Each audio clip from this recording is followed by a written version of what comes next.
Welcome, everybody. I'm finally here, and this is Wisdom Keys with Brother Francis. Today is the 24th of March. Time is flying, 2022.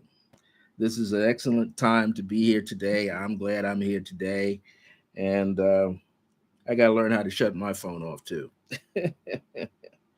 This is an opportunity for many of you to share this time with us, as it is always an enlightening moment to be here. And I enjoy being here. Today's topic is called Sometimes a Child's Nursery Rhyme Holds a Key Message to Your Awakening. Now, before I get into that, many of you may know or may not know, I am a spiritual counselor for just about 48 years. I've been doing this quite some time, and I enjoy sharing information with people like yourself. As a spiritual counselor, I enjoy being able to help people like yourself have greater clarity in your life and to understand your purpose. And as I always say, our purpose changes from time to time. And this is often a wonderful opportunity to be able to gift you with this information. And so today, I want to let you know how I came about this information. It was pretty interesting, uh, and how I came about it. And what had happened was that I went to bed kind of early last night. Excuse me, my sinuses, hay fever, and everything. It seems to be popping up. Let me get some more light here. And I had this opportunity, excuse me, where I decided, I'm working so much, I need to take a little break and take what I call a early evening nap. And so when I took this early evening nap, what had happened was, of course, I fell off to sleep into dreamland. And I was seeing myself as a 5-year-old boy. 5-year-old boy in what I believe was maybe kindergarten or first grade. And I was there with a bunch of other my friends and the teacher. And the teacher looked at us and says, "Okay, it's time to sing our nursery rhymes." And we went through several nursery rhymes, but we came across this one particular one that stood out in my mind. And this nursery rhyme was, and I'm going to sing it: row, row, row your boat gently up a stream. Merrily, merrily, merrily, merrily, life is but a dream. And that stood out in my mind. I felt that I became very lucid at that moment because I could see through the veils of energy. My body laid still upon my bed as I was sleeping, but I was very conscious of that particular rhyme. And so I seemed to be transported to another dream within that dream. And I saw myself when I was in college, Bard College. I was a sophomore, actually a junior, but I wasn't admitted into the upper college yet because they had me remoderating. And moderation is when you defend your work. 2 years, you become in front of a board of professors. And my particular remoderation was actually retroactive. So the professors who I was having a difficult time with, and especially the head of the art department, decided to give me a full-fledged F the first time around. I was a painting major, and he didn't like the work. He didn't like me in particular, and we didn't like each other. So at this time, I had to remoderate. Now, they had four professors against one student. So the second time around, during the summer, I had written a letter and I stated my views and what I thought they were doing to me, and that they were violating their own school philosophy. And so I had another opportunity to remoderate, and I called in at that time the higher educational opportunity uh, advisor on campus. His name was Mr. Larry Johnson. And Larry had sideburns, you know. He was a brother with sideburns. He used to wear a lot of leather outfits sometimes, but he was tall. He was like 6'7", and he was originally from Cleveland, Ohio. And he was a very astute person. He was into jazz and things of that nature. Very cultured man. And so, reading the student manual, I knew that I could have a technical advisor on my side, which I didn't have before. And so, I made him my technical advisor. So, here I was going up against four professors. One was a graphic arts design professor, and the other three were art professors.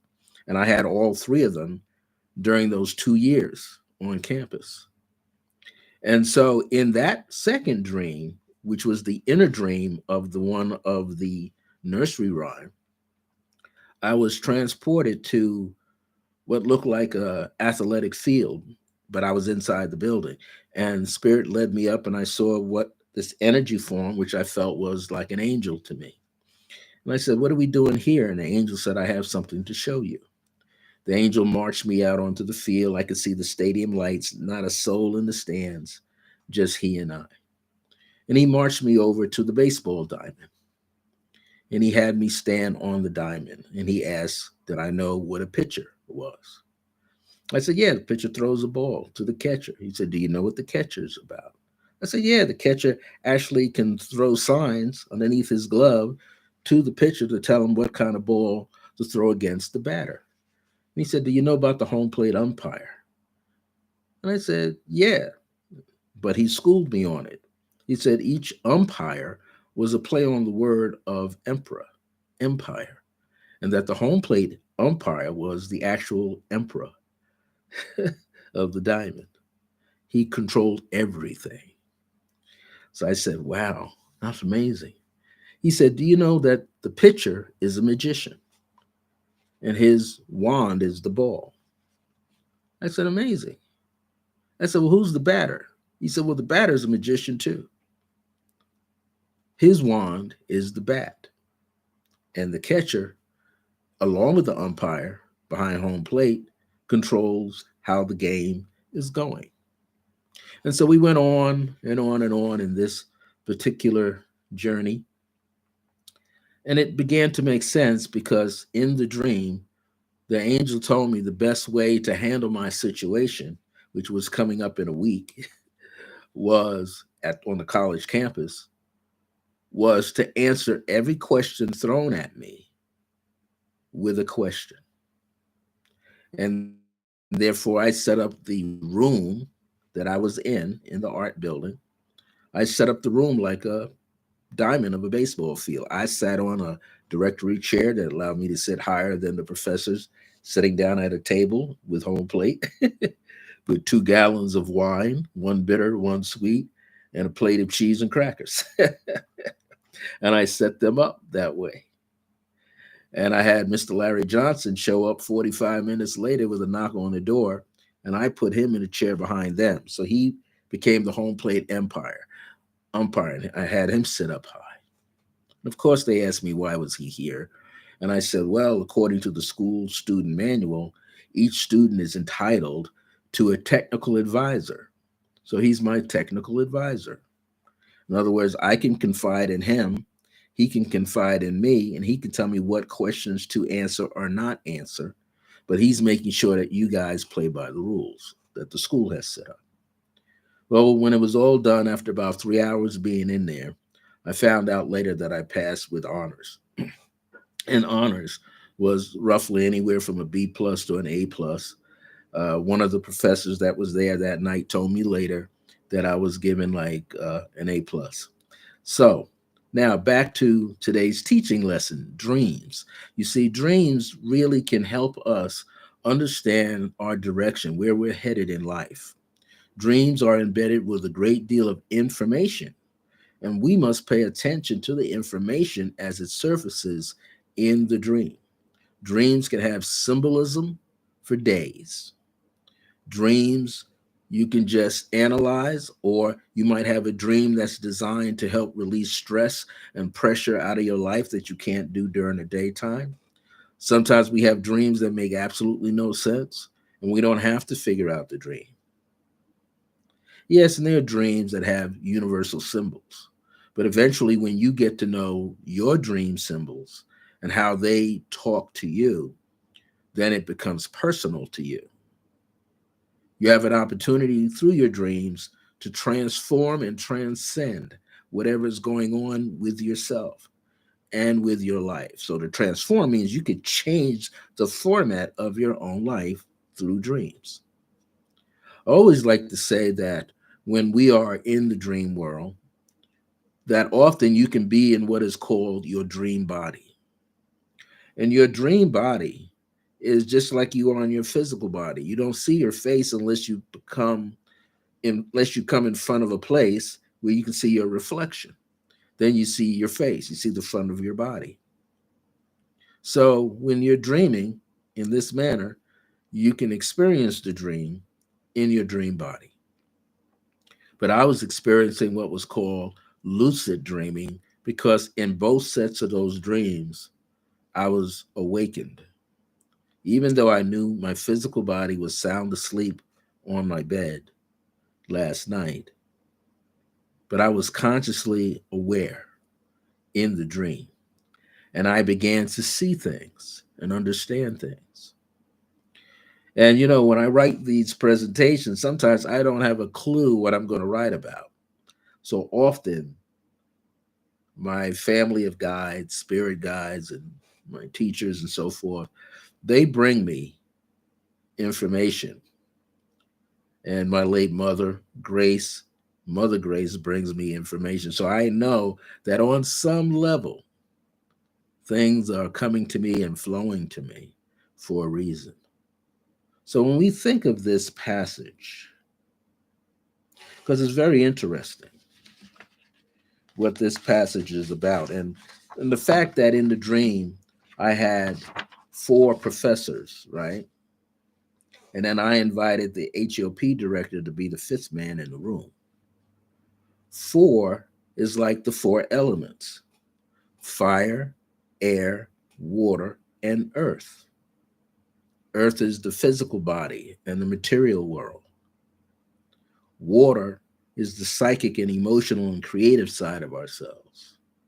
Air is the mental side, the thinking side of ourselves.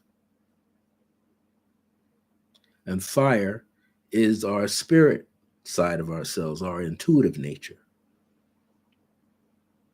I had four of them, and four was foundation. It either be chaotic foundation, confusion, or orderly.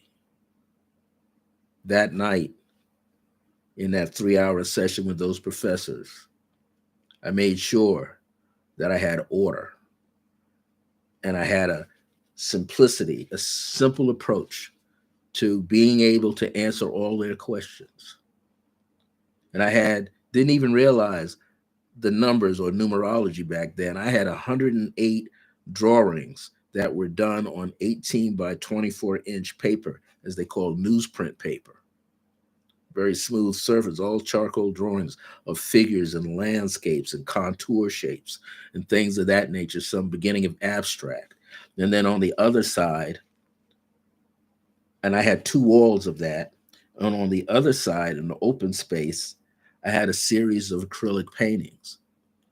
The first one talked about how my freshman year was. The second one talked about how this sophomore year has to get out my way. And the third one talked about what I wanted to express and learn in my junior year. And then the fourth one expressed my senior project, what I was thinking about. And so these works, these numbers, these energies come together in this dream. So, what's significant about this childhood nursery rhyme? Well, let's listen again. And it goes, row, row, row your boat. So when you think of rowing, that's an action, right? When you row a boat, you're striving to get somewhere. Point A to point B to point C. Maybe you're on a pond, and maybe you're in a big lake, or maybe on a big body of water. But think of that, and I like to think of water as the sea of consciousness. And as you're moving through the sea of consciousness, there are some ups and some downs sometimes. Then it said upstream, not downstream. Row, row, row your boat. And the boat is take in consideration all of your life skills. Take into consideration your talents, or what people may call your gifts. Take into consideration as well as the things you know about yourself and the degrees of understanding and how much knowledge you have and how much more knowledge you need, right? To work your way through the sea of consciousness or the sea of life itself. So it's row, row, row, row, row three times your boat. That's interesting. There's a little numerology in there. Things come in threes, right? Row your boat. Think about what you're doing mentally. Row your boat. Go by what you're feeling, your emotions. What are you sensing? What are you perceiving? Row again, your boat is the physical world. So take initiative to move your life forward. And upstream, understand that sometimes while you're going upstream or going up the mountain, there's things coming down that are meeting you. And you're trying to like figure out what those things are that are meeting you.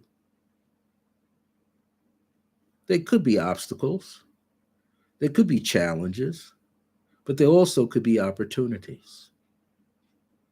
And if you are paddling upstream and you're doing this by yourself, you don't have to do it by yourself. You can realize there are many things along the way that will assist you. So you're going upstream and streaming what? Consciousness, streaming higher consciousness. So your life becomes a spiritual venue for yourself because you are already carrying certain things, certain elements inside of yourself that help you get where you have to go in your life, the stream of your life, life stream, right? But notice the second line. The word merrily is used four times. So row is three times, merrily is four times. And four plus three is seven. Seven layers of consciousness, seven realms of consciousness, if you want. The seven chakras, the seven musical tones A, B, C, D, E, F, G. All right? Those tones, those tones, notes that you have to work with. It's amazing how our dreams carry these messages. But the word merrily was used four times to reinforce that you should do it joyfully, willingly. Your direction and the energy with yourself is just to realize that you're going to make it. You're going to make it. Your table is laid out for you, four corners. You're going to make it. A pyramid has a base of four corners, but a fifth point opening up and allowing you to speak. In the tree of life, the great abyss is the throat chakra, the hidden daleth, the hidden door. This is it. So you get to speak from your heart out into the world, the things that you desire. So merrily, merrily, merrily. life is but a dream. A lot of, I would say, ancient shamans, medicine people, probably have agreed to the same, and many of current ones worldwide will say that the dream that you have is the real world, right? Things that you see in that dream world are more of a reality. It's a place where it's like your thinking laboratory where you can go in there and work some things out for yourself. And then when you awaken, you bring the wisdom, gain the knowledge and the wisdom and the understanding that you received in the dream world into the physical, into the waking state. So this is this opportunity where the children's rhyme has a message. And that message says, we should continue to move forward and upward in life. That's the stream. With our body of understanding and what we possess. And here's what the boat is: skills, knowledge, wisdom, and so much more. And to do it joyfully with the understanding that we are supported by the universe. You know, one of the seven Kemetic principles or Hermetic principles out of ancient Egypt. They call it Hermetic from the magician Hermes. What was his name? Hermes Trismegistus. That was his name. Hermes Trismegistus, meaning three times the magus. Master of the physical, the emotional, and the mental. When you think of it, that's who we are. We are Hermes Trismegistus. We are here thriving to uncover the principles and maxims of truth that are right there in our life, within here and here. So if you think about it, that rhyme, whoever created that rhyme was planting seeds forever. Here it is again. Row, row, row your boat gently up a stream. Gently rise above the physical, get into the stream, the inner pillar, and ride it up to the top. That's like talking about the Kundalini. The Kundalini, you just can't open the door irrationally. You can't open these chakras irrationally or beat them so that the Kundalini can just race through. It says gently, a gentle process of the Kundalini moving within the stream itself, in the middle of the spine, the Sushmana, going all the way up, all the way up to here, embedded in the pineal gland, igniting that, and then igniting the pituitary. Spark of light jumps on, crown opens up, crown chakra. And this energy pours out like a fountain, a mushroom of light and energy from within, but also feeling it on the outside of you. And gradually coming back down to the root or the base chakra. The second line, merrily, merrily, merrily. Do this joyfully. Do this with joy and happiness, but also appreciation, compassion. Because as you go through this, the doors of grace swing open upon you.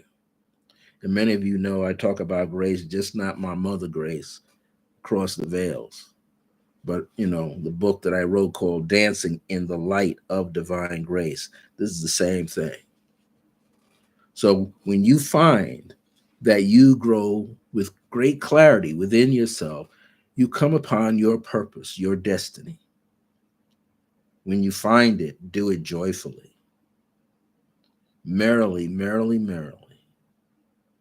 and understand your life is but a dream, meaning you thought about this. Think of the dream in you as a child in the womb of your mother, the womb of the universe, cosmos. Just like mother has your back, so does the universe. Just like Gaia, the earth, has our back, so does the universe. And you learn to have your back as well. This is my message today. I wanted to share this lucid sleep mode with all of you. It's just an amazing thing that came to me, and it clicked on the memory and gave me this teaching that I could share with all of you today. So I'm going to turn this nursery rhyme called Row, Row, Row Your Boat into a short meditation. And I tell you, we only need about 2 to 3 minutes. You can do this with your eyes open or your eyes closed. But inhale, exhale out of the mouth. Inhale again. Exhale out of the mouth. One more time. Inhale again. Exhale out of your mouth. Now, do all the breathing through your nose. Gently and evenly, just like this childhood rhyme. You can apply it to the breathing. Row, row, row your boat. The breath gently up a stream. And merrily, merrily, merrily, understand that life is but a dream.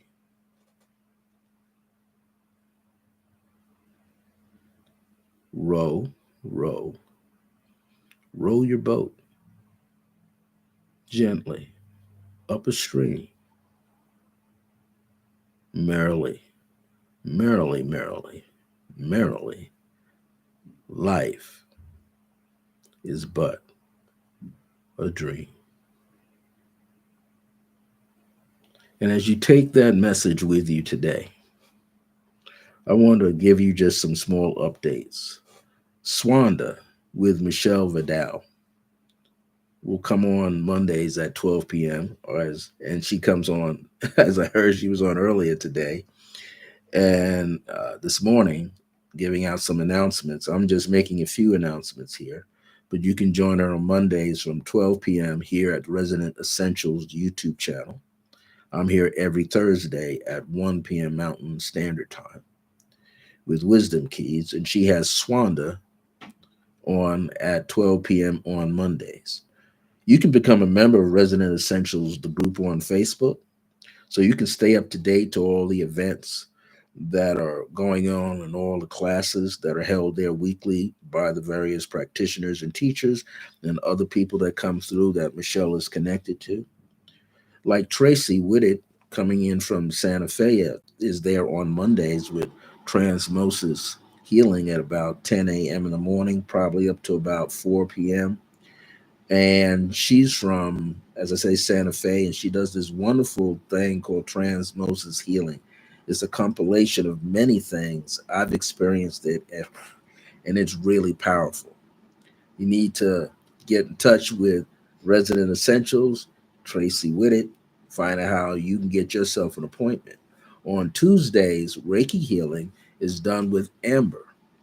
And Amber is an excellent, beautiful person. In fact, you can go back into the video files here on Resident Essentials YouTube channel, and you can see the interview that Tracy had with Michelle Vidal and Amber had with Michelle Vidal. And you can get some more information about what they do here. But Amber's here on Tuesdays, I believe, at 9 a.m. or 10 a.m. to 4 p.m. Come in and get some Reiki healing by this wonderful person. And we also have Rose Marie Navarra, and she does tarot readings and If you're in Resident Essentials, the group, she posts a message from various tarot cards, some of the most beautiful tarot cards I've ever seen. And she gives you a lot of information of the tarot card of the day. And I believe she's here, I think, on a Friday, or if not on a Thursday. But you need to come on down. Resident Essentials is open like that for you now. 6 days a week. You can see Tracy. Then Tuesdays you can see Amber and all the other beautiful people that are here. Saturdays, 12 p.m. to 1 p.m., $10 per class. You can experience my Creative Pathwork meditation series. It's designed to give you a little bit of understanding and a greater understanding how you can take your meditations and eventually step into the silent chamber, the silent space deep inside yourself, and begin to connect with your higher self, which is all about. It's just not connecting with your spirit guides or totem guides, but is get in there deep as you can and begin to receive the insight from the still small voice inside yourself, which is your higher self. Well, every second Sunday of the month, we have a psychic fair from 12 p.m. to 5 p.m. It's free admission, $20 for 20 minutes or $1 a minute. And that's right here at Resident Essentials. Where we are located is somewhat on the east side a little bit. So you come to 3107 Eubank Boulevard Northeast, just north of the intersection of Candelaria running east and west, and Eubank running north and south, inside the Scottsdale Shopping Plaza, it's called. Scottsdale Shopping Plaza, which is opposite Silver Lane's Bowling Alley. So you come on in there, ride past Nashville Chicken to the Green Building, and that's Resident Essentials 3107. Enter through the black door with the beveled window, which is number 34. We'd like to see you here. Well, thank you for joining me today. I'm Brother Francis, and this is Wisdom Keys. I'll be back next Thursday at 1 p.m. Mountain Daylight Time, because that's where we're at now, with another episode of my Wisdom Keys. I want you to take care of yourself, be good to yourself. My grace is your grace. Until next time, remember that divine grace is a blessing as we're alive and well in the age of remembrance. See you next time, everybody.